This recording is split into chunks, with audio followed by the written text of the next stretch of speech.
Yo, what's up mga kaibigan? Nali na tayo magkwentuhan matapos sa managlag kahapon sa play-in tournament ang Golden State Warriors sa isang team na napapalibutan ng madaming tanong pagdating sa kanilang future. Tulad ng ito na ba ang katapusan ng Big 3 ni Stephen Curry, Klay Thompson at Draymond Green? Umiinit na ang usapan tungkol dito dahil si Klay Thompson ay hindi binibigyan ng Warriors ng hinihiling niya na max contract, habang ibang teams naman ay handa siya na bigyan nito. Kaya naman andun ang possibility na napanood na natin ang final game ni Steph, Klay at Draymond na magkakakampi. Well, kahit bumalik nga si Klay ay posibleng tapos na ang era ng kanilang Big 3 dahil hindi na All-Star caliber si Klay at Draymond. Si Steph na lang ang natitira na All-Star level pa din ng performance. Moving forward nga, it will be Steph and Kuminga at hindi Steph, Klay and Draymond. Tila ba mala Spurs 2014 ito kung saan tumatanda na ang kanilang Big 3 at si Kuminga ay nasa posisyon ni Kawhi Leonard kung saan siya yung bata na inaasahan na magtutuloy ng dynasty na ito. Ang pinagkaiba nga lang ay championship caliber pa rin ng Spurs noon, habang Warriors naman ay bigo na makapasok sa playoffs ngayong taon.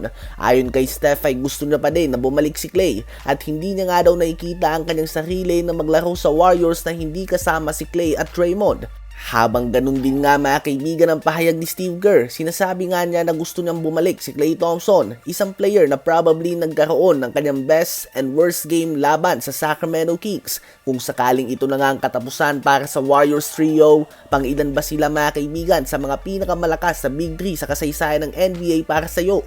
Ngayon ay tumungo naman tayo sa game ng Miami Heat at ng Philadelphia 76ers. Battle for 7 seed na ito. Hindi may pinta ang mukha ni Coach Erik Spoelstra at nila Pat Riley nang bumagsak si Jimmy Butler at namilipit ito sa sakit. Hawak-hawak na nga ang kanyang right leg, ngunit matinding puso ang pinakita ni Butler at bumalik pa din siya sa game.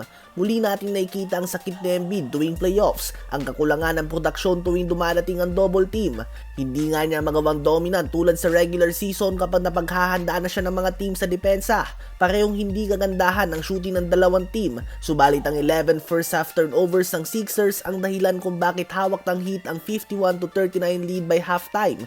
10 points, 4 assists, 4 steals si Jimmy Butler, habang si Embiid naman ay 10 points din on 2 of 8 shooting sa field. Sa second half naman ay bumawi nga ang Sixers at nagpaulan ng 3 points si Nick Batum. Ito nga ang bumuta sa zone defense ng Miami Heat. Kahit nahalatang may iniinda si Butler ay bigay todo pa din siya sa game na ito. Nananatiling dikit ang mga huling segundo ng game, ngunit sa uli ay nanaig nga ang late game heroics ni Batum, Embiid at Oubre Jr. upang makompleto ang comeback win ng Sixers laban sa Heat sa score na 105-104. 23 points, 15 rebounds and 5 assists si Joel Embiid, 20 points si Nick Batum at 19 points, 6 assists si Tyrese Maxey.